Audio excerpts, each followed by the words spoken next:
Bonjour à tous, et aujourd'hui nous allons parler d'une femme qui a fait de l'égalité des sexes l'un des combats de sa vie. Allez, place à l'intro.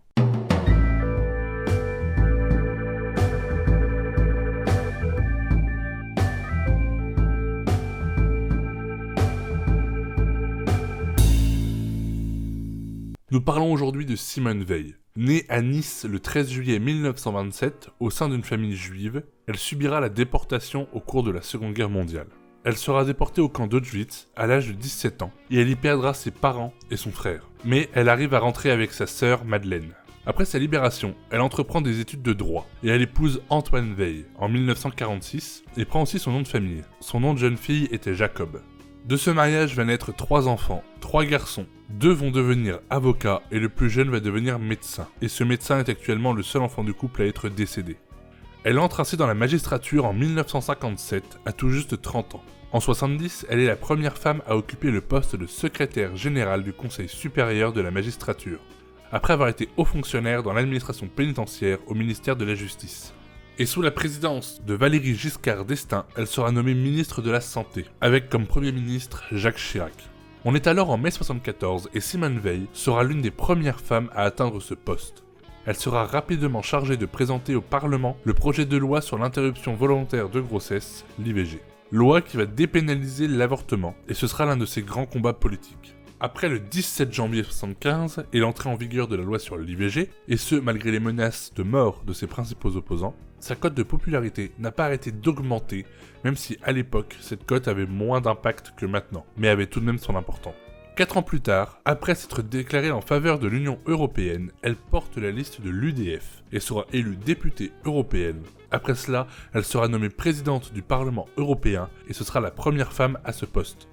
L'UDF est un parti politique du centre droit qui a été fondé en 1978 et qui s'illustre lors de l'élection présidentielle de 81, car le candidat n'est autre que le président sortant Valéry Giscard d'Estaing, qui perdra au second tour face à François Mitterrand. Ce parti politique va disparaître en 2007 sous la présidence de François Bayrou, qui va fusionner ce parti avec d'autres partis du centre afin de créer le MoDem, parti qui existe toujours aujourd'hui et est présidé par M. Bayrou. Parti qui au présidentiel de 2017, soit 10 ans après leur création, ne va pas se présenter et il apportera son soutien à la candidature d'Emmanuel Macron avec le mouvement En Marche. De 93 à 95, elle rejoint le gouvernement d'Édouard Balladur sous François Mitterrand, et ce en tant que ministre des Affaires sociales, de la Santé et de la Ville, puis devient membre du Conseil constitutionnel en 98 pour une durée de 9 ans.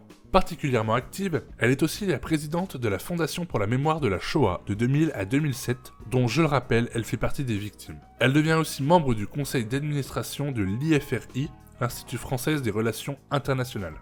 En 2007, elle exprime son soutien à Nicolas Sarkozy lors des présidentielles et elle écrira aussi son autobiographie, qui sera le livre le plus vendu de l'année. Et après cela, elle présentera sa candidature à l'Académie française en octobre 2008 et elle est reçue parmi les immortels dès le premier tour du scrutin. Mais alors comment se passent les élections à l'Académie française? Quel est le rôle des élus qui sont appelés les immortels? Un élu à l'Académie française a pour objectif de protéger et promouvoir la langue française. Et pour être élu, il faut remplir quelques conditions. Il faut avoir moins de 75 ans au moment où l'on dépose la candidature. Être mineur n'interdit pas de candidater. C'est arrivé d'ailleurs en 2013, un candidat qui avait alors 15 ans. Il faut aussi être francophone, la nationalité française n'est pas obligatoire. Il n'y a pas de condition de diplôme, et l'élection se fait en interne, les autres immortels élisent leur prochain. Ce processus peut prendre plusieurs mois, voire années après le décès d'un membre de l'Académie, Académie qui a un peu plus de 400 ans. Une fois élu, il y a une intégration protocolaire de plusieurs semaines, avec une série de discours, notamment un qui est rédigé à la mémoire du prédécesseur.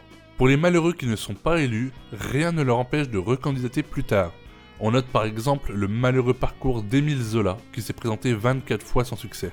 Et petit chiffre à part, il meurt en moyenne 1,7 immortels par an. Et cette phrase sortie du contexte est complètement débile. En 2012, elle est la première adhérente au parti UDI de Jean-Louis Borloo. En 2013, elle perd son mari Antoine Veil, qu'elle avait épousé en 1946. À partir de ce moment-là, elle met fin à ses apparitions publiques et décédera le 30 juin 2017 à l'âge de 89 ans. En 2018, l'année d'après sa mort, le couple Veil sera déplacé au Panthéon. Elle y sera accueillie par ses descendants et le couple présidentiel. Elle sera accompagnée de son mari pour respecter sa dernière volonté qui est de reposer à ses côtés. Ces combats font d'elle une femme incroyable qui se sera toujours battue et jusqu'à la fin pour le devoir de mémoire, l'égalité des sexes et surtout l'égalité des êtres humains entre eux. Un combat qui est loin d'être fini et qui est poursuivi aujourd'hui, bien qu'il soit mis à mal par certains. Nous allons désormais passer aux 3 anecdotes sur cette femme. Lors d'un repas avec sa famille, Simone Veil va se lever, prendre la cruche d'eau sur la table et la renverser sur la tête de son fils parce qu'il a tenu des propos que sa mère jugeait misogynes. Cela montre l'importance de ces combats. La seconde anecdote montre encore la persévérance et le courage de cette femme. En 2005, avec ses petits-enfants et le président Chirac, elle aura le courage de retourner au camp d'Auschwitz-Birkenau, désolé pour mon accent, et ce pour pouvoir expliquer de vive voix et sur les lieux ce qu'elle a vécu et subi. Pour la dernière anecdote, nous retournons à l'Académie nationale. Quand quelqu'un y est élu, il ou elle reçoit une épée gravée de quelque chose de personnel, citation ou toute autre chose qui peut vous représenter ou vous tenir à cœur. Sur l'épée de Simone Veil, on retrouve 2 éléments qui lui sont très chers. On retrouve le numéro 78 651, qui est le numéro de déporté qui lui a été tatoué sur le bras dans sa jeunesse. Le deuxième élément est une petite phrase, « Unis dans la diversité ». Et cette petite phrase est la devise de l'Union européenne, qui a été un des combats politiques de sa vie. Et voilà, la vidéo touche maintenant à sa fin, et je suis très heureux d'avoir réalisé une vidéo sur cette femme incroyable. Et voici le petit jeu pour le personnage de la semaine prochaine. Et moi je vous dis à bientôt sur les réseaux sociaux, à la semaine prochaine sur ma chaîne, et n'hésite pas à liker, partager et t'abonner.